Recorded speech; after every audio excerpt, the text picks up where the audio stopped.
Hello प्यारे बच्चों। आज के इस वीडियो में हम कक्षा 9 की वर्कबुक का कार्यपत्रक 2 हल करेंगे। इससे पहले हमने कार्यपत्रक 1 को अच्छे से बेसिक तरीके से देख लिया था। तो चलिए शुरू करते हैं। उससे पहले चैनल को आपने सब्सक्राइब नहीं किया तो सब्सक्राइब जरूर करें। विषय वस्तु है हमारी। विषय वस्तु का मतलब हम किस बारे में पढ़ेंगे। संख्या पद्धति इसकी विषय वस्तु है। अधिगम बिंदु मतलब सीखने वाला बिंदु कौन सा है, वो है विभाज्यता के नियम।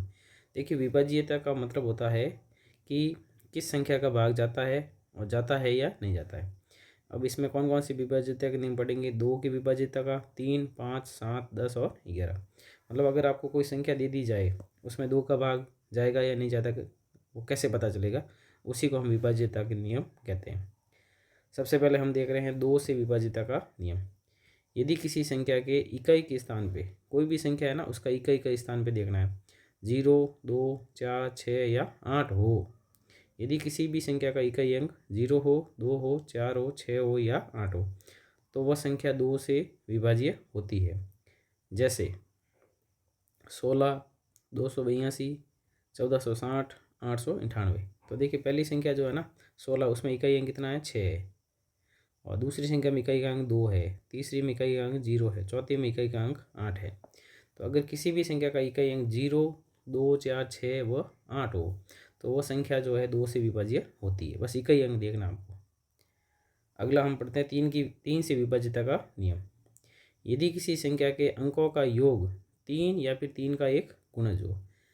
कोई भी संख्या दी हुई है, उसके अंकों का योग करना है हमें।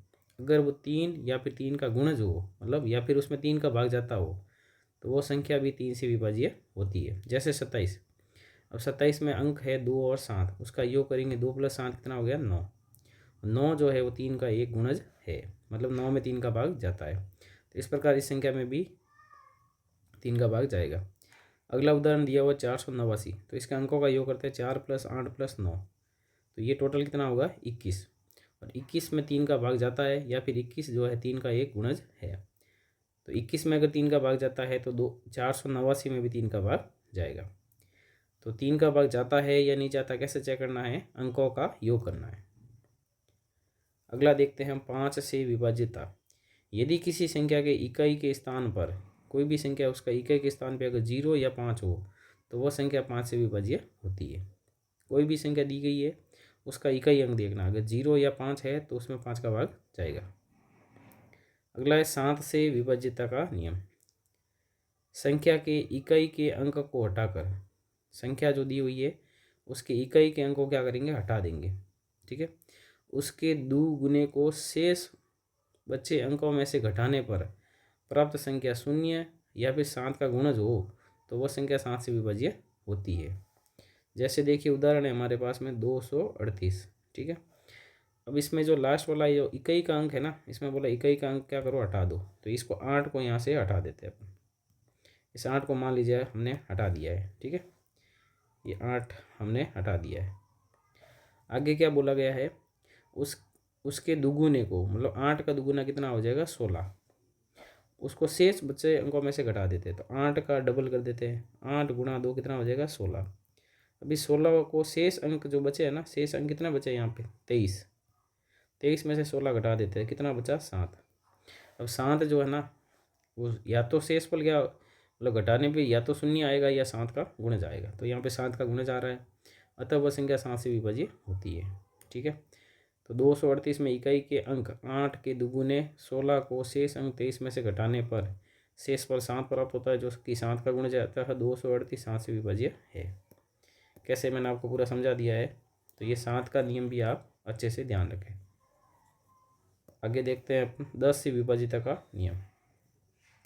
यदि किसी संख्या के इकाई के स्थान पर 0 हो, कोई भी संख्या उसका इकाई अंक 0 है, तो वो 10 से विभाज्य होती है।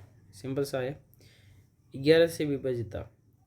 यदि किसी संख्या की 11 से विभाज्यता की जांच करने के लिए दाएं से शुरू करना आपको। कहाँ से, दाएं से। दाएं से विषम स्थान के अंकों का योग और सम स्थान के अंकों का योग का अंतर निकालना है। यदि अंतर 0 है या फिर 11 का गुणज है, तो वह संख्या 11 से विभाज्य हो गई। ठीक है। जैसे उदाहरण है हमारे पास में 61,809। अब आपको कहाँ से शुरू करना है, दाईं ओर से, और विषम स्थान पे जो अंक आए उनका योग करना है। तो 9 फिर 8 और फिर 6, तो 6 + 8 + 9 ये हो गया हमारे पास में 23। और फिर हमें करना सम स्थान पे, सम स्थान पे है 0 और 1, 0 + 1 कितना हो जाएगा 1। अब इनका करना अंतर, माइनस कर देते हैं तो कितना आया 22। 22 11 का एक गुणज है। तो ये मैंने पूरा समझा दिया है। 22 11 का गुणज है, इसका मतलब है 61,809 11 से विभाज्य है।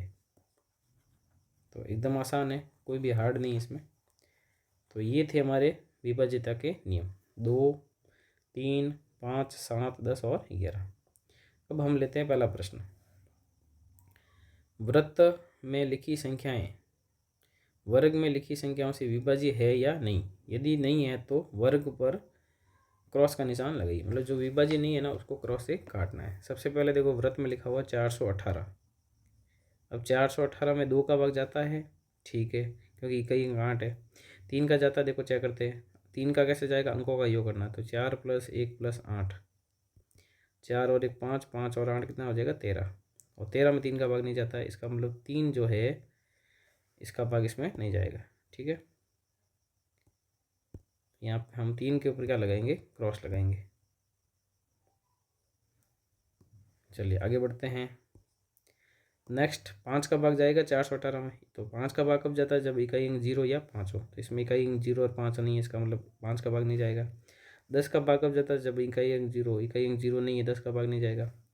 11 का भाग चेक करते हैं, देखो तो विषम स्थान पे अंकों का योग कर दो, 8 और 4 कितना हो गया 12, और सम स्थान पे है 2, उसमें से घटा दो कितना आया 11। और 11 जो है 11 का गुणज है ये, तो इसका मतलब 11 का भाग इसमें जा रहा है, ठीक है। नेक्स्ट 111, 111 में 2 का भाग नहीं जा रहा है, क्योंकि इकाई अंक 0 2 4 6 8 नहीं है। इकाई अंकों का योग करते 1 + 1 + 2, 1 + 1 2, 2 + 1 3, तो इसका मतलब 3 का भाग तो जा रहा है। 5 का भाग नहीं जा रहा है, क्योंकि इकाई अंक 0 या 5 नहीं है। 10 का भाग नहीं जा रहा है, क्योंकि इकाई अंक जो है 0 नहीं है। और 11 का कैसे चेक करते हैं, विषम स्थान पे अंकों का योग करना, 1 + 1 2, और सम स्थान को घटा दो तो कितना आया 1। तो यहाँ पे 0 या 11 आता ना, या 11 का होना जाता तो 11 का भाग जाता, नहीं तो नहीं जाता है। इसमें 11 का भाग नहीं जा रहा। अगला है 308। 308 में 2 का भाग जाता है, 3 का भाग नहीं जाता है, क्योंकि 8 और 3 कितना होता है 11। 5 का नहीं जाता है, क्योंकि इकाई अंक 0 या 5 नहीं है। 10 का भाग नहीं जाता है, क्योंकि इकाई अंक 0 नहीं है। 11 का चेक करते हैं, विषम स्थान पे अंकों का योग करते हैं, 3 + कितना हो जाएगा 8 11, और सम स्थान वाले को घटा देते हैं, तो 11 में से 0 गया 11, और 11 11 का गुणज है, तो 308 में 11 का भाग जाता है। नेक्स्ट है 1001। तो इसमें 2 का भाग नहीं जाता है, 3 का भी नहीं जाता है, 5 का भी नहीं जाता है, 10 का भी नहीं जाता है। 11 का चेक करते हैं, ये विषम स्थान वाले अंकों को जोड़ देते हैं। तो 1 और 3 इसको जोड़ेंगे, 3 नहीं, 1 और 3 पे कौन है 0 आया ना, तो 0 + 1 बराबर हो जाएगा 1। और सम स्थान वालों को जोड़ देते हैं, 1 + 0 बराबर कितना आ गया 1। 1 - 1 कितना हो जाएगा 0। तो इसका मतलब इसमें 11 का भाग जा रहा है। तो ये हमने चेक कर लिया है, इसमें 11 का भाग, 2 का भाग, 3 का भाग, और 5 का भाग, और 10 का भाग। अगला देखो, दी गई भिन्नों को सरलतम रूप में लिखिए। भिन्न जो दी हुई इसको सरलतम रूप में लिखना है। जैसे लिखा हुआ 75/250। चरण 1, 2 से विभाज्य। हर जो है 2 से विभाज्य है, लेकिन अंश 2 से विभाज्य नहीं है। चरण 2, 3 से विभाज्य क्या कर रहे हैं, तो अंश 3 से विभाज्य है, लेकिन हर 3 से विभाज्य नहीं है। चरण 3, 5 से विभाजित क्या करते हैं, अंश व हर दोनों 5 से विभाज्य, अतः सरलतम रूप है। तो दोनों में हमें क्या करना है, इसके टुकड़े ये 75 को, और 75 को 15 × 5 लिख सकते हैं, और 250 को 50 × 5 लिख सकते हैं। तो 5 से 5 कट गया, पीछे क्या बचा 15/50। पुनः 15/50 जो है वो 5 से विभाज्य है, ठीक है। तो 15 को 3 × 5 लिखा है, 50 को 10 × 5 लिखा, 5 से 5 कट गया 3/10। तो अतः 75/250 का सरलतम रूप 3/10 है। मतलब इसको आपको काटना है, जैसे जैसे कट रहा है उसको काटते रहिए आप। 121/363 है, इसको पहले 3 के पाड़े से नहीं सॉरी 11 के पहाड़े से इसको काटा गया है, तो 11 का भाग 121 में 11 बार और इसको फिर ऐसे काटा गया है ना। ये आपको उदाहरण दिए हुए। अब हम सीधे प्रश्न करते हैं। सरलतम रूप लिखना पहला है, तीसरे का पहला है 4/52। तो देखिए 4 का भाग जो है या 2 के पहाड़े से भी काट सकते हैं इसको, जैसे मैंने 2 का भाग दिया इसमें 2 बार और 52 में दिया 26 बार, फिर 2 का भाग दिया 1 बार और इसमें दिया 13 बार। दूसरा प्रश्न है 14/200। 14 में 2 का भाग जाता है 7 बार और 200 में जाता है 100 बार। अब ये नहीं कटेगा। 3/30, तो इसमें 3 का भाग जाएगा 1 बार और नीचे जाएगा 10 बार। 2/30, 2 का भाग जाएगा 1 बार और 30 में जाएगा 15 बार। 115/180, तो 5 का भाग जाएगा 5 दूनी 10, 5 3 15 और 5 का भाग जाएगा 5 3 15 और 5 अंक 30, 23/36। 135/200, तो 5 का भाग लगा देते हैं। 5 का भाग जाएगा 5 दूनी 10 और 5 दूनी 10 और 5 7 35, इसमें जाएगा 520 और 0। ठीक है, मतलब जिस संख्या से ये काट रहा है उसको आपको काटना है। चौथा प्रश्न है, दी गई भिन्नों के अंश व हर दोनों ही किन किन संख्याओं से विभाज्य है। हाँ या नहीं लिखना आपको, दोनों होने चाहिए। जैसे देखिए 12/24, तो 12/24 जो है दोनों अंश व हर 2 से विभाज्य है या नहीं है। तो ये 2 से विभाज्य है क्योंकि इकाई अंक जो है 2 व 4 है। 100/120, इसमें दोनों में 2 का भाग जाता है। 704/308, तो अंश व हर दोनों में 2 का भाग जाता है। अब चेक करते 3 का भाग 12 में भी जाता है 24 में भी जाता है, तो हाँ। 100/120, तो 3 का भाग दोनों में नहीं जाता है और इसमें भी 3 का भाग नहीं जाता क्योंकि अंकों का योग 7 और 4 11 हो रहा, नीचे भी 11 हो रहा, तो यहाँ पे 3 का भाग नहीं जाता है। 5 से विभाजित, 5 का भाग कब जाता है जब इकाई एक 0 या 5 हो, तो 12/24 में नहीं जाता है। 100/120 में जाता है क्योंकि इकाई एक 0 है और 704/308, इसमें 5 का भाग दोनों में नहीं जाता है। 10 से चेक करते हैं 10 का कब जाता है जो इकाई अंक क्या हो 0 हो, तो 12/24 में नहीं जाता है। 100/120 में भी नहीं जाता, सॉरी जाता है इसमें, तो हाँ आएगा। और 704/308 में नहीं जाता 10 का भाग। 11 का चेक करते हैं, 11 का भाग 12/24 में नहीं जाता है। 100/120 में भी नहीं जाता है और 704 और 308 में 11 का भाग जाता है, तो इसमें लिखना है हाँ। तो ये था हमारा कार्यपत्रक नंबर 2, जिसमें हमने क्या देखा है कि विभाज्यता के नियम कौन कौन से हैं, 2 3 5 7 10 और 11।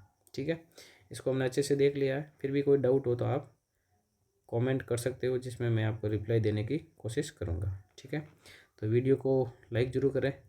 इस वीडियो में इतना ही, मिलते हैं नेक्स्ट वीडियो में कार्यपत्रक नंबर 3 के साथ में। Thank you. Thank you for watching this video. If you enjoyed it, please hit the like button and the bell notification icon.